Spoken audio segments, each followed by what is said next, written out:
नमस्कार दोस्तों, बहुत बहुत स्वागत है आप लोगों का सिंपल एजुकेशन में। दोस्तों, मैं राजेंद्र कुमार एक बार फिर से आप लोगों के सामने हाजिर हूँ ओम प्रकाश वाल्मीकि की आत्मकथा झूठन के अध्ययन का 7वां भाग लेकर। जैसा कि आप जानते हैं कि वर्तमान समय में हम ओम प्रकाश वाल्मीकि जी की आत्मकथा झूठन का अध्ययन कर रहे हैं और इस संबंध में हम 6 वीडियोस ऑलरेडी देख चुके हैं और इस संबंध में ये आज 7वीं वीडियो है। दोस्तों, यदि 6 वीडियो आपने नहीं देखी है तो आप उनको ज़रूर देखिएगा, क्योंकि आप इस 7वीं वीडियो को तभी समझ पाएंगे जबकि आप पहले की 6 वीडियो को देख लेंगे। तो सबसे पहले आप उन 6 वीडियो को देखें और उसके बाद इस 7वीं वीडियो को देखें। अब सवाल उठता है कि वो 6 वीडियो आपको कहाँ ढूंढेंगे, तो आपको उनको ढूंढने के लिए कहीं भी जाने की ज़रूरत नहीं है।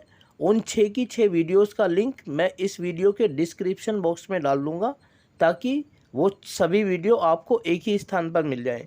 इसके अलावा दोस्तों, वीडियो को शुरू करने से पहले आप लोगों से अनुरोध करना चाहूँगा कि यदि आप पहली बार मेरे चैनल पर वीडियो देख रहे हैं तो सबसे पहले आप चैनल को सब्सक्राइब करें और साथ ही बेल आइकन को प्रेस करें, ताकि सभी वीडियोस का लिंक आपको सबसे पहले मिलता रहे। तो चलिए बिना वक्त जाए किए हुए हम लोग आरंभ करते हैं आज की इस वीडियो में ओम प्रकाश वाल्मीकि जी की आत्मकथा झूठन का अध्ययन और 7वां भाग। इंद्रेश नगर में ज़्यादातर सफाई करने वाले भंगी और जूते बनाने मरम्मत करने वाले जटिये रहते थे। भंगी अपने आप को वाल्मीकि कहलाना पसंद करने लगे थे और जटिये जाटव रहते भी थे, अलग अलग हिस्सों में थे। एक और वाल्मीकि तो दूसरी ओर जाटव। इनके मोहल्लों का प्रवेश सहारनपुर रोड से तो उनके आने का रास्ता कावली रोड से था। गरीबी और अशिक्षा दोनों को पुश्तैनी मिली थी। छोटे छोटे दड़बेनुमा मकानों में तंगहाल जीवन था सभी का। इक्का दुक्का लोग ही 2 वक्त की रोटी कुछ ढंग से खा पाते थे। सफाई कर्मचारी सुबह 5 बजे ही घरों से निकल पड़ते थे। काम पर जाने के लिए लोह गाड़ी धकेलकर ले जाने से खड़ांग खड़ांग की ध्वनि से आँख खुल जाती थी। स्त्री पुरुष सभी सुबह निकल जाते थे। घर में रह जाते थे वृद्ध, बीमार या बच्चे। स्कूल जाने वाले बच्चे दिन भर गलियों में आवारागर्दी करते थे। बहुत कम बच्चे थे जो पढ़ने लिखने में रुचि लेते थे। माँ बाप के पास समय ही कहाँ होता था कि बच्चों को हाथ पकड़कर स्कूल तक छोड़ आए। सुबह 5 बजे के निकले 12-1 बजे लौटते थे। हाथ मुंह धोकर औरतें ठिकाने में रोटियां लेने चली जाती थी। 2-2:30 बजे फिर हाजिरी देने जाना पड़ता था। लौटते लौटते 5 बज जाते थे। बच्चे स्कूल जाते थे या नहीं, दिन भर वे क्या करते हैं, कहाँ रहते हैं, जानने का ना वक्त था ना समझ। मैं कॉलेज पैदल जाता था। इंद्रेश नगर से डीएवी कॉलेज काफ़ी दूर पड़ता था।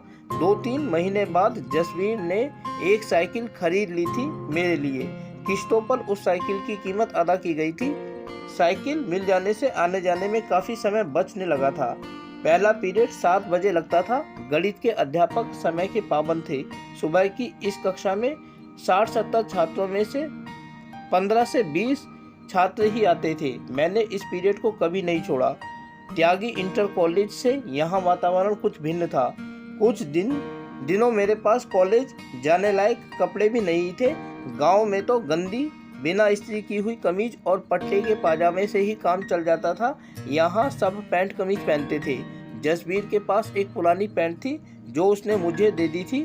काफ़ी ढीली थी मेरे नाप से। उसे पहनकर मैं कॉलेज जाता था। कक्षा में कई बार लड़कों ने मेरे देहातीपन का मजाक उड़ाया था। कॉलेज में नया था और उस माहौल से अपरिचित भी था, इसीलिए चुप रह जाता था। वैसे भी गांव में उपेक्षाओं और छीटाकशी सुन लेने की आदत थी। बर्दाश्त कर लेने का इतना हौसला था कि आज मैं सोचता हूँ तो हैरान रह जाता हूँ, कितना कुछ छीन लिया है मुझसे इस बर्दाश्त कर लेने की आदत ने। एक दिन अंग्रेजी की कक्षा से बाहर निकलते ही दूसरे सेक्शन के एक लड़के ने मुझे रोक लिया। उसके 3-4 लड़के भी थे। वे मेरा मजाक उड़ाने लगे। एक ने मेरी पैंट खींचते हुए कहा, किस टेलर से सिलवाई है, हमें भी उसका पता दे दो। दूसरे लड़के जोर जोर से हंस रहे थे। मैं उनसे बचकर निकलना चाहता था, लेकिन वे जाने ही नहीं दे रहे थे। कभी मेरी पैंट पकड़कर खींचते तो कभी कमीज। मैंने बेहद दयनीय लहजे में कहा था, फट जाएगी, इसे छोड़ दो। मेरी देहाती लहजे पर वे जोर से हंसे थे। एक ने पूछा, किस गांव से पधारे हो जी? उसका व्यंग्यात्मक अंदाज मुझे छलनी कर गया था। यह तमाशा काफ़ी देर तक चला था। मैं उनके बीच फंसा स्वयं को बेबस पा रहा था। ना जाने मैं कब तक उनकी गिरफ्त में फंसा रहता। एक वरिष्ठ अध्यापक उधर से निकल आए, जिन्हें देखकर वे सब भाग गए थे। उस अध्यापक ने मेरा नाम और कक्षा पूछा तो मैंने बता दिया, जी ओम प्रकाश वाल्मीकि, 12वीं सेक्शन जी। मैं कक्षा में चला गया तो लेकिन मन उखड़ गया था। कक्षा में क्या पढ़ाया जा रहा है कुछ समझ नहीं आ रहा था। किसी तरह वह पीरियड खत्म हुआ। बाहर निकलते ही मैंने सुरजन को ढूंढना शुरू किया। वह अपनी कक्षा में बैठा था। मैंने उसे बाहर आने का इशारा किया। उसके बाहर आते ही मैंने पूरी घटना सुना डाली। उसकी ही कक्षा में एक लड़का बैठा था, बहादुर सिंह थापा, राजपुर का रहने वाला था। सुरजन ने उसे भी बाहर बुला लिया था। सुरजन ने पूरा किस्सा उसे बताया। उसने मुझसे पूछा, उस लड़के को पहचान लोगे? किस कक्षा में है? मैंने उन्हें साथ लेकर उस लड़के की कक्षा के सामने आकर खड़ा हो गया था। वह लड़का कक्षा में अपने उन्हीं दोस्तों के साथ सबसे पीछे बैठा था। बहादुर ने मुझसे कहा, तुम जाओ, मैं उसे अभी ठीक कर दूंगा। आइंदा वह तुम्हें तंग नहीं करेगा। मैं दूर जाकर खड़ा हो गया। सुरजन और बहादुर वहीं रुक गए थे। पीरियड खत्म होते ही वह लड़का अपने दोस्तों के साथ बाहर निकला। बहादुर ने इशारे से उसे बुलाया। जैसे ही वह पास आया, बहादुर ने 2-3 हाथ जड़ दिए। अचानक हुए हमले से वह घबरा गया था। गिड़गिड़ाते हुए बोला, दाई जी क्यों मार रहे हो? मेरी गलती क्या है? बहादुर ने उसकी कमीज का कॉलर पकड़कर अपनी ओर खींचा। बोल, तेरे कपड़े कहाँ सिलते हैं? नंगा करके भेजूं या दर्जी को यहाँ बुलाऊं?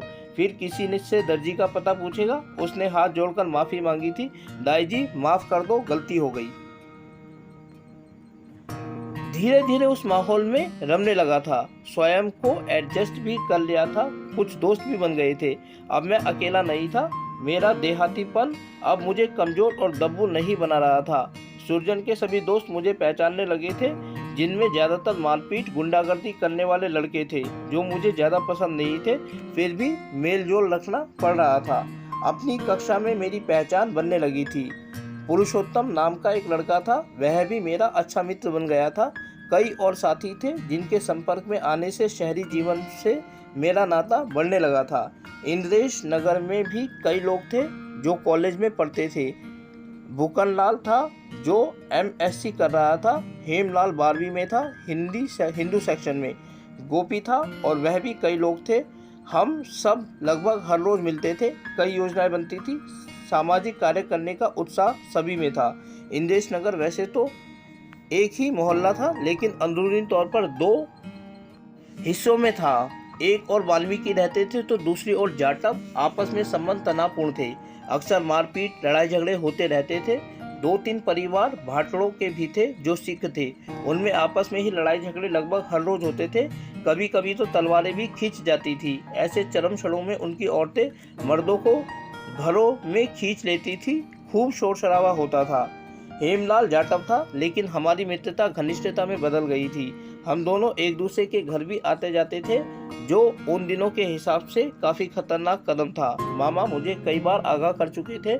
उनका कहना था कि ये जाटव सुरजन को मारने घर तक आए थे और तुम उनसे दोस्ती कर रहे हो। लेकिन इन तमाम अवरोधों के बावजूद मेरा और हेमलाल का मेलजोल जारी रहा। उसके घर में जब भी जाता था, उसकी माँ, बहनें, भाभी सभी बहुत स्नेह दिखाते थे। उसकी छोटी बहन बहुत प्यारी और सुंदर सी गुड़िया जैसी थी। इंद्रेश नगर में एक पुस्तकालय था जिसे जाटव चलाते थे।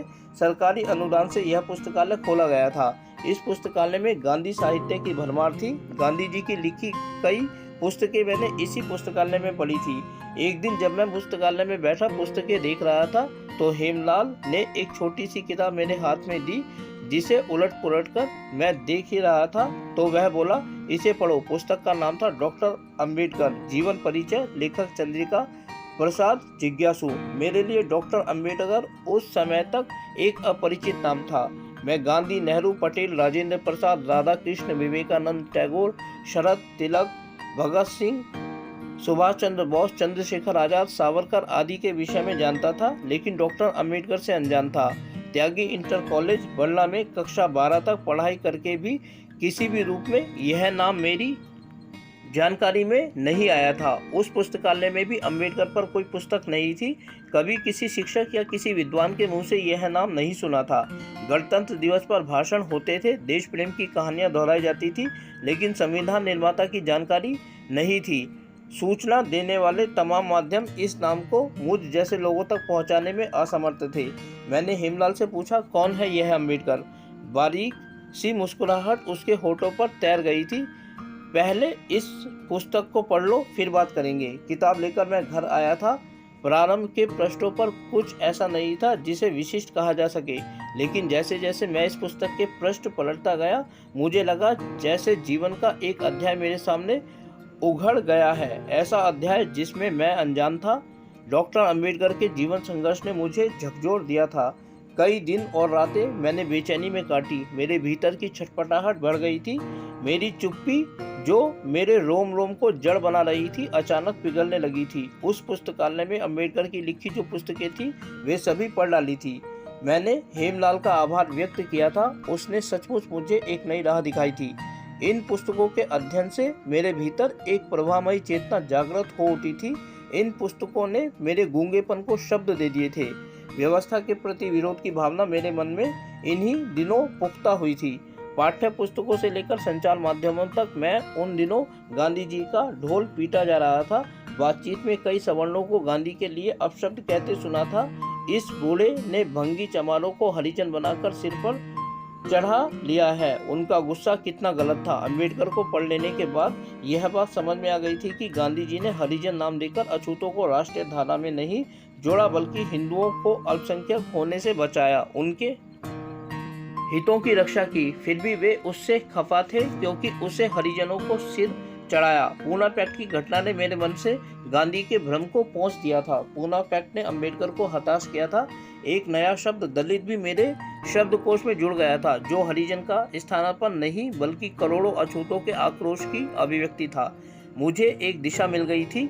यह धारणा भी उन दिनों पुख्ता हो रही थी कि जो शिक्षा स्कूल कॉलेजों में दी जा रही है, वह किसी भी रूप में हमें राष्ट्रीय नहीं बनाती है, बल्कि कट्टर संकीर्ण हिंदू बनाती है। जैसे जैसे साहित्य से परिचय बढ़ता जा रहा था, मेरा आक्रोश मुखर होने लगा था। मैं कॉलेज में दोस्तों से तर्क वितर्क करने लगा था, अध्यापकों के सामने अपनी शंकाएं व्यक्त करने लगा था। यह साहस मुझे साहित्य ने दिया था। कॉलेज की गतिविधियों में मेरी सक्रियता बढ़ने लगी थी। उन दिनों देहरादून में अंग्रेजी विरोध पूरे जोर पर था। डीएवी कॉलेज के छात्र खुलकर सामने आ गए थे। शहर भर के होर्डिंग्स, बोर्ड, दुकानों के नाम काले पेन से पोत दिए गए थे। मैं उन कामों में हिस्सेदारी कर रहा था जिनकी वजह से घर पहुंचने में देर हो जाती थी। रोज मामा की डांट खानी पड़ती थी। मैं जितना सक्रिय होता, घर में उतना कलेश होता था। गांव में पिताजी कभी टोका टाकी नहीं करते थे। यहाँ आने पर यह एक जरूरी आम बात हो गई थी। डीएवी कॉलेज से एक बड़ा जुलूस निकला था। घंटाघर से पहले स्थानीय बस अड्डे के पास पुलिस ने जुलूस को रोक दिया था। तनाव की स्थिति, हालात ऐसे बिगड़े कि पुलिस ने हिंदी समर्थकों पर गोली चला दी थी। एक छात्र की मृत्यु हो गई थी, कई घायल हुए थे। एक जुनून था छात्रों में जो इस हादसे के बाद बिखर गया था। उस दिन मामा ने मुझे घर से बाहर ना जाने की हिदायत दी थी, फिर भी मैं बाहर गया था। लौटने पर कई घंटे मामा का प्रवचन सुनना पड़ा था। तुम्हें कुछ हो गया तो मैं अपने जीजा और बहन को क्या जवाब दूंगा? यह एक ऐसा संवाद था जो हर 2 मिनट बाद निकलता था। वे अपने प्रवचन में मेरे दोस्तों पर भी भद्दी टिप्पणियां करते थे। ऐसे समय में जसवीर चुप्पी साध लेता था। जनेसर को इन सब से कोई मतलब नहीं था। जब मैं जसवीर से कहता तो उसका एक ही जवाब होता था, तू यहाँ पढ़ने आया है, ऐसे फालतू के काम छोड़। मुझे वे सब काम जो मैं करता था मेरी पढ़ाई का हिस्सा लगते थे, लेकिन मामा और जसवीर के लिए वे सब फालतू के थे। एक दिन विस्फोट हो ही गया था। हेमलाल और मैं एक साथ थे। पूरा दिन उस रोज पढ़ाई के अलावा हमने कोई बात नहीं की थी। लौटने पर मामा का प्रवचन शुरू हो गया था। मैंने उन्हें वस्तु स्थिति से अवगत भी कराने की कोशिश की थी, लेकिन वे अपनी ही रो में मुझे डांट रहे थे और मेरे दोस्तों पर फिर भद्दी टिप्पणियां करने लगे। मैं फट पड़ा था उस दिन। मामा, मेरे सभी दोस्त पढ़ने लिखने वाले लड़के हैं। मैं गुंडे बदमाशों के साथ नहीं घूमता। पढ़ाई लिखाई के अलावा मैं कोई भी काम नहीं करता हूँ। पता नहीं मामा की किस दुखती रग को मैंने छेड़ दिया था। वे चिढ़ गए और मुझे गांव वापस भेज देने की धमकी देने लगे थे। मुझे लगा एक बार फिर मेरी पढ़ाई छूट जाएगी। मैं कोशिश करने लगा कि पढ़ाई जारी रखनी है, चाहे जैसे भी हो, लेकिन मामा को भी कोई ना कोई मौका मिल ही जाता था मेरे खिलाफ कुछ बोलने का। हमारे बीच काफ़ी तनाव बढ़ गया था। एक ही कमरे में हम रहते थे, खाते पीते और सोते थे। मेरी कोशिशें रहती थी कि उन्हें नाराज़ ना करूं। उनके हुक्के की चिलम भरना, उनके पांव दबाना, सिर की मालिश करना, यानी तमाम काम करके भी मैं उन्हें खुश नहीं कर पा रहा था। इस तनाव में सुरजन भी शामिल हो गया। वह भी अपने पिताजी की हाँ में हाँ मिलाता था, बल्कि कई बार मेरी छोटी छोटी बातों को बड़ा चढ़ाकर भी बोल देता था, जिसका परिणाम होता था मामा का प्रवचन मुझ पर कोप बनकर बरसता था। उन दिनों मैं काफ़ी तनाव में रहने लगा था, स्वभाव भी चिड़चिड़ा हो गया था। उसी बीच मेरा सुरजन की ससुराल जाना भी बंद हो गया था। बस एक हेमलाल ही था जिसके साथ बैठकर मैं अपने सुख दुख कह लेता था। इंद्रेश नगर के साथी प्रेम चंद किसी जमाने में छात्र नेता थे। वे पढ़ाई छोड़कर रुड़की चले गए थे, कोई कर्मचारी संगठन चला रहे थे। 1967 के आम चुनावों में उन्होंने रुड़की विधानसभा सीट से अपना नामांकन पत्र भरा था। 8-10 लड़के इंद्रेश नगर से रुड़की गए थे चुनाव प्रचार में मदद करने। मैं उनमें और हेमलाल भी थे। मैंने मामा से इजाज़त नहीं ली थी, जसबीर को भी सिर्फ सूचना दी थी। जिस समय मैं जाने के लिए घर से निकल रहा था, मामा ने जसबीर से कहा था, इससे कह दे लौटकर यहाँ ना आए, गांव चला जाए। मैंने उस वक्त कोई प्रतिक्रिया व्यक्त नहीं की थी। बाहर भूकनलाल, सियानंद, हेमलाल आदि खड़े थे। मैं चुपचाप उनके साथ चल दिया था। रुड़की पहुंचते ही मैंने पिताजी के नाम एक चिट्ठी लिखकर रुड़की से बरला जाने वाली बस के ड्राइवर को दे दी थी। ड्राइवर ने वह चिट्ठी बरला बस अड्डे पर बुद्धू चाय वाले को दे दी थी। बुद्धू चाय वाले ने यह पिताजी तक पहुंचा दी थी। पिताजी अगले ही दिन रुड़की आ गए थे। मैंने उन्हें तमाम हालात बता दिए थे। वे चुपचाप सुन रहे थे। मैं भीतर से डरा हुआ था, कहीं मेरा रुड़की चुनाव प्रचार में आना उन्हें भी गलत न लगे। लेकिन उन्होंने सिर्फ इतना ही कहा था, तेरी समझ में जो ठीक लगे तू कर। मैं तो अनपढ़ हूँ, गवार हूँ, पर मेरा ना यानी कि नाम बदनाम ना करना। रही आगे पढ़ने की बात, तू यहाँ से सीधा देहरे यानी देहरादून ही जाना। हर फूल यानी मेरे मामा ने से कहना, उसे उस टेम बल्ले में पना दी थी जिब वह कुछ भी ना जाने था। बाद में उसके लोंडे यानी सुरजन को 2 साल बर्रा रखा, उसे भूल गया। वह अपने साथ नहीं रखेगा तो मैं तेरे अलग इंतजाम कर दूंगा, तू फिक्र क्यों करे है। पिताजी उसी वक्त देहरादून चले गए थे। मैं उनकी आदत से परिचित था। मामा ने उन्हें शराब पिलाई होगी। शराब पीकर पिताजी ने मामा को लताड़ा होगा, खूब कहा सुनी हुई होगी। चुनाव प्रचार में रुड़की के आसपास के गांव मोहल्ले में हम लोग पैदल घूमे थे। उन दिनों लोगों के जीवन को और अधिक पास से देखने का मौका मिला था, उनके दुख दर्द सुने थे। ऐसे लोगों की संख्या ज़्यादा थी जो लोकतंत्र और मत का सही अर्थ भी नहीं जानते थे। एक कागज़ का टुकड़ा बक्से में डालकर वे क्या करते हैं, उनकी समझ से बाहर था। कितनी मासूमियत थी उन लोगों में जो आज़ादी के मूल्य और अर्थों से अनजान थे। सचमुच आज़ादी वहाँ तक पहुँची ही कहाँ थी। सत्ता के दलाल उनका शोषण और इस्तेमाल कर रहे थे। देहरादून लौटते ही मामा और पिताजी के बीच हुई कहा सुनी की खबर जनेश्वर ने मुझे दी थी। मामा का गुस्सा मेरे प्रति और ज़्यादा बढ़ गया था। उन्हें लग रहा था कि पिताजी को मैंने भड़काकर यहाँ भेजा था। पिताजी उन्हें बहुत कुछ सुनाकर गए थे। मैं चुपचाप अपनी पढ़ाई में जुट गया था। अजीब तंगी के दिन थे, जेब में कोई पैसा नहीं था। सुबह उठकर बिना कुछ खाए पिए कॉलेज चला जाता था। दोपहर को लौटकर चूल्हे में लकड़ी जलाकर कच्चा पक्का कुछ बना लेता था। जसबीर दोपहर को कभी कभी आता था। विमला भाभी अपने मायके गई हुई थी। मामा दोपहर को अपने ठिकानों से रोटियां लेकर आते थे, लेकिन मेरा मन उन्हें खाने का नहीं होता था। उन रोटियों को देखते ही इच्छा मर जाती थी। बस जैसे तैसे दिन कट रहे थे। शाम को मैं जनेश्वर के साथ लकड़ी की टाल यानी पटेल नगर में चला जाता था, जहां ट्रकों में लकड़ी चढ़ाने उतारने की मजदूरी मिल जाती थी। 1-2 घंटे काम करके 5-10 रुपये हाथ में आ जाते थे, जो जेब खर्च के काम आते थे। काम भारी और थकान देने वाला होता था। जनेश्वर की तो आदत थी वह सब काम कर लेने की, लेकिन मेरे लिए मुश्किल होती थी।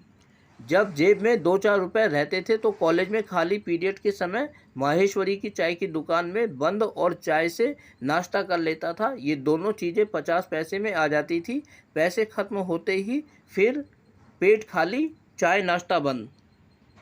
कुछ दिन बच्चों को ट्यूशन भी पढ़ाया। इंदेश नगर में शाम का स्कूल भी हम लोगों ने शुरू किया था। भूकनलाल ने योजना बनाई थी, लेकिन जैसे ही भूकनलाल को IRDE में नौकरी मिली, स्कूल बंद हो गया था। जसबीर सर्वे ऑफ इंडिया में नौकरी करता था। तनख्वाह में से आधे से ज़्यादा कर्ज उतारने में चले जाते थे। माया की शादी के लिए जो कर्ज लिया उसके ब्याज की दर बहुत ज़्यादा थी। हाथ में बहुत ही कम पैसे बचते थे। देहरादून की पहली सर्दी मेरे लिए बहुत कष्टदायक रही थी। मेरे पास सर्दियों में पहनने के लिए कोई गर्म कपड़ा नहीं था। गाँव में जो चादर या खेस की बुक्कल मारकर कक्षा में बैठ जाते थे, यहाँ वह सब संभव नहीं था। स्वेटर की सख्त ज़रूरत थी। देहरादून नगर पालिका सफाई कर्मियों को खाकी रंग की जर्सी देती थी, साथ में गाढ़े खद्दर की एक मोटी कमीज भी देते थे। ये कपड़े सफाई कर्मियों की पहचान थे। दूर से ही पता चल जाता था। देखते ही लोग कहते थे जमादार है। मैंने लकड़ी की टाल से 30-40 रुपये जमा कर लिए थे। एक सफाई कर्मी से वह खाकी जर्सी खरीद ली थी उन रुपयों में। ड्राई क्लीन को लेकर उस जर्सी को हरे रंग में रंगवा दिया था, लेकिन रंग बदल जाने से भी इस जर्सी की पहचान नहीं बदली थी। पहले दिन जब मैं इसे पहनकर कॉलेज गया तो लड़के जमादार कहकर चिढ़ाने लगे थे। यह स्वेटर मुझे सर्दी से तो बचा रहा था, लेकिन छात्रों के व्यंग्य सर्दी से भी ज़्यादा तकलीफ दे थे। कई बार सोचा इसे नहीं पहनूंगा, लेकिन अंत में इरादा पक्का हो गया। देखता हूँ कब तक चिढ़ाएंगे। टाल से कमाए रुपयों में से स्वेटर खरीदने के बाद कुछ रुपए बचे थे। उन रुपयों से मैंने तिब्बती बाजार से कुछ मोटी ऊन सस्ते दामों में खरीद ली थी। इससे एक हाफ स्वेटर बन गया था। यह स्वेटर स्वर्णलता भाभी ने अपने हाथ से बनाकर मुझे दिया था। इस तरह देहरादून की पहली सर्दी से मैं बच गया था। एक रोज़ कॉलेज में कुछ लड़के किसी ट्रेनिंग की बात कर रहे थे। पुरुषोत्तम भी उनके साथ था। मैं भी उनके पास जाकर बैठ गया था, लेकिन मैं उनकी बातचीत का सार समझ नहीं पाया था। उनके चले जाने के बाद मैंने पुरुषोत्तम से पूछा तो उसने कहा रायपुर में कोई बम फैक्ट्री है जहां मशीनों के कलपुर्जों का काम सिखाया जाता है। ट्रेनिंग में हाई स्कूल पास लड़के लिए जाते हैं। मैंने उससे कहा चलो रायपुर चलकर पता करते हैं। उसने पूछा तुम जानते हो फैक्ट्री कहाँ है? हाँ, सुरजन के साथ 1-2 बार रायपुर गया था, मैंने उत्तर दिया। मैं और पुरुषोत्तम दोनों रायपुर की ओर चल पड़े थे। IRDE के मुख्य द्वार पर हमने सुरक्षा गार्ड से पूछा तो उसने बताया कि ऑर्डिनेंस फैक्ट्री आगे है। ऑर्डिनेंस फैक्ट्री के मुख्य द्वार पर हमने फिर पूछताछ की। उन्होंने हमें इंतजार करने के लिए कहा। 10 मिनट बाद एक व्यक्ति द्वार पर आया। बोला ट्रेनिंग के बारे में कौन पूछ रहा था? मैंने कहा मैं पूछ रहा था। उस व्यक्ति ने कहा अगला बैच जुलाई में लिया जाएगा। आप लोग एक चिट्ठी भेज दो, जनरल मैनेजर के नाम, फॉर्म घर के पते पर पहुंच जाएगा। हमने उसी समय लौटते हुए रायपुर ऑर्डिनेंस फैक्ट्री डाकघर से एक पोस्ट कार्ड खरीदकर वहीं लिखकर डाक पेटी में डाल दिया था। 15-20 दिन बाद फॉर्म घर के पते पर आ गया था। मैंने चुपचाप फॉर्म भरकर भेज दिया था। कुछ दिन बाद लिखित परीक्षा हुई थी जिसमें मेरा चयन हो गया था। मौखिक परीक्षा में भी मैं पास हो गया था। इस तरह मेरी पढ़ाई बीच में ही छूट गई थी। अप्रेंटिस बनकर मैं ऑर्डिनेंस फैक्ट्री देहरादून में प्रवेश पा गया था। फैक्ट्री में दाखिला होने से पहले मुझे उस काम के विषय में कोई जानकारी नहीं थी। हाँ, इतना जरूर था कि पारिवारिक स्तर पर हजारों वर्षों से मेरे पुरखे जो काम कर रहे थे वह मुझे नहीं करना था। मैंने पिताजी को चिट्ठी लिखकर बता दिया था कि मैंने पढ़ाई छोड़ दी है और एक सरकारी कारखाने में मशीन के कलपुर्जों का तकनीकी काम सीख रहा हूँ। उन्हें इस बात से खुशी हुई थी। वे बार बार एक ही बात कह रहे थे, जात से तो पीछा छूटा, लेकिन जाति से मृत्यु पर्यंत पीछा नहीं छूटता। इस तथ्य से वे अंत तक अपरिचित रहे। मैं आत्मनिर्भर बन जाने के सपने देखने लगा था। घोर गरीबी के बीच जिए दिन मैं भूल नहीं पा रहा था। तकनीकी शिक्षा पाकर जीविका के लिए 2 वक्त की रोटी कमा लेने का रास्ता खुलने लगा था। प्रशिक्षण के दौरान भत्ते के रूप में 107 रुपये प्रति माह मिलने लगे थे, जो उन दिनों मेरे लिए एक बहुत बड़ी राशि थी। पैसे मिलते ही पूरे रुपए जसबीर के हाथों में रख देता था। वह उनमें से 20 रुपये जेब खर्च के लिए मुझे देता था। सुबह 7 बजे मैं घर से निकल जाता था। शाम को 5:30 बजे तक लौट आता था। साइकिल से ही फैक्ट्री जाता था। सुबह उठकर जसबीर 2-3 पराठे मेरे बैग में रख देता था, जिन्हें मैं दोपहर के लंच में खाता था। मेरे लिए पराठे बनाने के बाद जसबीर मामा के काम में हाथ बटाने निकल जाता था। मामा की ड्यूटी स्टेशन के सामने गांधी रोड पर थी, जहाँ होटलों के अलावा कुछ टांगा स्टैंड भी था। वहाँ से मामा को कुछ अतिरिक्त आमदनी हो जाती थी। मामा का काम करके जसबीर अपने दफ्तर जाता था। यह रोज का काम था। मामा और जसबीर में पटरी बैठने का सूत्र शराब थी। शराब को वे दोनों मिलकर पीते थे। शराब की यह लत आगे चलकर जसबीर के लिए घातक सिद्ध हुई, उनकी मौत का कारण भी बनी। एक दिन जब मैं फैक्ट्री में जा रहा था, दर्शन लाल चौराहे के पास कमला मिल गई। कमला गिरवर की लड़की थी, जो उन दिनों ITI में प्रशिक्षण ले रही थी। हम लोग गिरवर के ही मकान में किराएदार थे। उसने मुझे देखकर रुकने का इशारा किया। उसे ITI पहुंचने में देर हो रही थी। ITI मेरे रास्ते में ही पड़ता था। वह मेरी साइकिल के कैरियर पर बैठ गई थी। मैंने उसे सर्वे चौक उतार दिया था। शाम को जब मैं लौटकर आया, मामा ने मेरे खिलाफ मोर्चाबंदी कर दी थी। मोर्चाबंदी की हुई थी। मामा ने पता नहीं कैसे देख लिया था, या किसी ने उन्हें पता चला था। कमला का मेरी साइकिल पर बैठना एक बड़ा जुर्म था उनकी दृष्टि में, जबकि यह मात्र संयोग था। जसबीर ने मुझे बहुत डांटा था। मैंने उन्हें समझाने की कोशिश की थी, लेकिन वे दोनों मेरी बात ही नहीं सुन रहे थे। दोनों ने मिलकर ऐसा हंगामा किया कि थककर मैंने ही चुप्पी साध ली थी। मुझ पर जो आरोप लगाए जा रहे थे वे निराधार थे। जो मेरे मन में नहीं था वही थोपा जा रहा था। एक साधारण सी बात को इतना तूल दे दिया गया था। मेरे मन की शांति भंग हो गई थी। घर से भाग जाने का मन हो रहा था। वह रात मेरे लिए किसी यातना से कम नहीं थी। गिरवर का परिवार और हम एक ही आंगन में थे। हम हर घड़ी का साथ था। कमला को यदि मैंने अपनी साइकिल पर बैठा भी लिया था, तो ऐसा क्या अपराध हो गया था जो मुझे इस तरह जलील किया गया। मैं इस तनाव से मुक्त होने के लिए बेचैन हो रहने लगा था। किसी ऐसे अवसर की ताक में था जो मुझे जीवन से आज़ाद कर दे। इन दिनों पुस्तकें मेरी सबसे गहरी मित्र थी, जो हौसला देती थी। फैक्ट्री से लौटकर 2-3 घरों में ट्यूशन पढ़ाने के लिए जाने लगा था। स्वयं को व्यस्त रखता ताकि मामा से ज़्यादातर वास्ता ना पड़े। उन्हीं दिनों मैंने अंग्रेजी और बांग्ला से अनुवादित अनेक उपन्यास पढ़े थे। डॉक्टर अंबेडकर की पुस्तकें पढ़ने से भी नहीं मिलती थी उन दिनों। दशहरे की छुट्टियां थी। छावनी क्षेत्र में एक सर्किट हाउस है, जहां फूल सिंह रसोइया था। सुरजन अक्सर वहां जाता था। उसकी ससुराल की ओर से फूल सिंह परिचित था, बल्कि एक पारिवारिक रिश्ता भी था उनसे। दशहरे के दिन हम वहां सुबह ही पहुंच गए थे। सर्किट हाउस के पास एक विशाल मैदान है, जहां छावनी की तमाम गतिविधियां केंद्रित होती थी।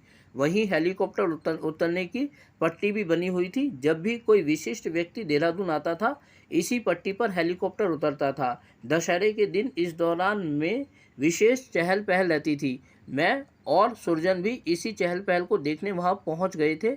हजारों की भीड़ थी मैदान में। भीड़ के बीच एक छोटा सा गड्ढा था, जिसके एक किनारे बड़ी सी मजबूत बल्ली के साथ एक खूब मोटा तगड़ा भैंसा बंधा हुआ था। उसके पास ही सेना की सशस्त्र टुकड़ी खड़ी थी। एक और टेंट लगा था, जहां कुर्सियों पर कुछ विशिष्ट लोग और उनके परिवारजन बैठे हुए थे। एक किनारे बैंड बज रहा था, जहां कुछ लोग बैंड की धुन पर नाचने की कोशिश कर रहे थे। पूरा माहौल उत्सव और उमंग से भरा हुआ था। इसी बीच भीड़ को चीरता हुआ एक बलिष्ठ व्यक्ति मैदान में दाखिल हुआ। उसके जिस्म पर मात्र एक जंघिया था, लाल रंग का। सिर पर पगड़ी थी, गले में गेंदे के फूल की माला, माथे पर लाल टीका। वह एक कसरती बदन का पहलवान जैसा था। हाथों में एक विशाल खुकरी उठाए वह भैंसे के पास आकर रुक गया था। उसके पीछे पीछे एक ब्राह्मण पुजारी हाथ में पूजा का थाल लिए हुए चल रहा था। भैंसे के पास पहुंचकर पुजारी ने भैंसे के ऊपर सिंदूर, चावल, हल्दी फेंके। उसके सींगों पर भी हल्दी लगाई थी। इस बीच वह लगातार ऊंची आवाज में संस्कृत के श्लोक दोहरा रहा था। पूजा समाप्त होते ही सेना अधिकारी ने टुकड़ी को अटेंशन का आदेश दिया। उसके दूसरे आदेश पर हवाई फायर होने लगे। साथ ही उस बलिष्ठ व्यक्ति ने दोनों हाथों से खुकरी ऊपर उठाई और पलक झपकते ही भैंसे की गर्दन पर वार किया। देखते ही देखते भैंसे का धड़ और सिर अलग अलग हो गए थे। भैंसे के शरीर से लाल लाल रक्त के फव्वारे फूट पड़े थे। रक्त गड्ढे में जमा हो गया था। भैंसे की गर्दन कटते ही चारों ओर खुशी की लहर दौड़ गई थी। लोग नाचने लगे थे, जोर जोर से चिल्ला रहे थे। एक और मुर्गों और बकरों की बलि दी जा रही थी। कुल मिलाकर एक भयानक माहौल था, मानो हत्याओं का मेला लगा हो। मैंने सुरजन से वापस चलने के लिए कहा। मुझे अजीब सी घुटन हो रही थी। मेरे लिए वहां खड़ा रहना मुश्किल था। शक्ति पूजा के नाम पर होने वाले पशु वध ने मुझे विचलित कर दिया था। आंखों के सामने भैंसे का सिर बल्ली से बंधा लटक रहा था। एक और भैंसे का सिर विहीन जिस्म पड़ा था। देहरादून और उसके आसपास पशु बलि आम बात थी। देहरादून ही नहीं, गढ़वाल में भी एक देवी खेरा वदनी के मंदिर में प्रतिवर्ष भैंसों की बलि देने की प्रथा थी। यह मंदिर पौड़ी जनपद के कांडा नामक स्थान पर है। दीपावली के दूसरे दिन भैंसों की बलि दी जाती है। गढ़वाल कुमाऊं सीमा के निकट बोरोखाल यानी गढ़वाल व मालदे अल्मोड़ा कुमाऊं विकास खंडों के अंतर्गत आयोजित किए जाने वाले कालिंका मेले में 2,500-3 हजार पशुओं की बलि दी जाती है। धार्मिक अनुष्ठान के नाम पर तथा अपनी मनौतियां पूर्ण करने की अभिलाषा से आयोजित परंपरागत मेले में जिला प्रशासन की ओर से जिला अधिकारी, विधायक, जनप्रतिनिधि, बड़े बड़े अधिकारी उपस्थित होते हैं। उनकी मौजूदगी में भैंसों भेड़ों की बलि दी जाती है। कालिंका का ये प्रसिद्ध 500 वर्ष पुराना पशुवध मेला प्रति तीसरे वर्ष आयोजित होता है। मेले में शराब की बिक्री धड़ल्ले से होती है। मेरठ के प्रसिद्ध नौचंदी मेले और तमिलनाडु के कामाक्षी मेले के सामने महत्व रखने इस मेले में प्रादेशिक सेवा दल के स्वयंसेवक, होमगार्ड्स एवं राजस्व विभाग के कर्मचारी शांति व्यवस्था बनाए रखने के लिए तैनात किए जाते हैं। प्राचीन कालिंका मेला गढ़वाल कुमाऊं की सांस्कृतिक एकता का अनूठा उदाहरण माना जाता है। इस मेले में महिलाएं अपनी पारंपरिक वेशभूषा और जेवरातों से सजी धजी भाग लेती हैं। वहीं पुरुष हाथों में गंडासे उठाए लोग धुनों पर नाचते गाते चलते हैं। यह मेला इस क्षेत्र की सांस्कृतिक भावना और सभ्यता का दर्पण है, जो कांडा, मुंडेश्वर, बुंकाल आदि पशु बलि मेलों की एक कड़ी है। वर्तमान परिप्रेक्ष्य में ऐसे कर्मकांड धर्म के प्रति सात्विक भाव कैसे पैदा करते हैं, यह मेरे लिए हमेशा हैरानी और शोक का कारण रहा है। वह भी देवभूमि कहीं जाने वाली उत्तराखंड भूमि पर। सचमुच मेरे लिए पशु बलि एक घोर, अमानुषिक, हिंसक प्रवृत्ति का प्रतीक है। पर नाचते गाते चलते हैं। यह मेला इस क्षेत्र की सांस्कृतिक भावना और सभ्यता का दर्पण है, जो कांडा, मुंडेश्वर, बुंकाल आदि पशु बलि मेलों की एक कड़ी है। वर्तमान परिप्रेक्ष्य में ऐसे कर्मकांड धर्म के प्रति सात्विक भाव कैसे पैदा करते हैं, यह मेरे लिए हमेशा हैरानी और शोक का कारण रहा है। वह भी देवभूमि कहीं जाने वाली उत्तराखंड भूमि पर। सचमुच मेरे लिए पशु बलि एक घोर, अमानुषिक, हिंसक प्रवृत्ति का प्रतीक है। दोस्तों, आज हम यही रुकेंगे। ओम प्रकाश वाल्मीकि जी की आत्मकथा झूठन के अध्ययन की यह 7वीं वीडियो थी। आज आप इस वीडियो को शुरू से लेकर अंत तक देखें। मैं पूरी उम्मीद करता हूं कि आप लोगों को न केवल वीडियो पसंद आएगी, बल्कि इस आत्मकथा में जिन शब्दों का इस्तेमाल किया गया है, जो व्यथाएं प्रस्तुत की गई हैं, उनसे भी आप सहानुभूति रखेंगे। तो इस उम्मीद के साथ कि बहुत जल्दी आपके सामने इस आत्मकथा का अगला भाग लेकर मैं उपस्थित होऊंगा, आप लोगों से मैं विदा लेना चाहूँगा। तब तक अपना ध्यान रखें, सुरक्षित रहें और वीडियो को देखने के लिए आपका बहुत बहुत धन्यवाद।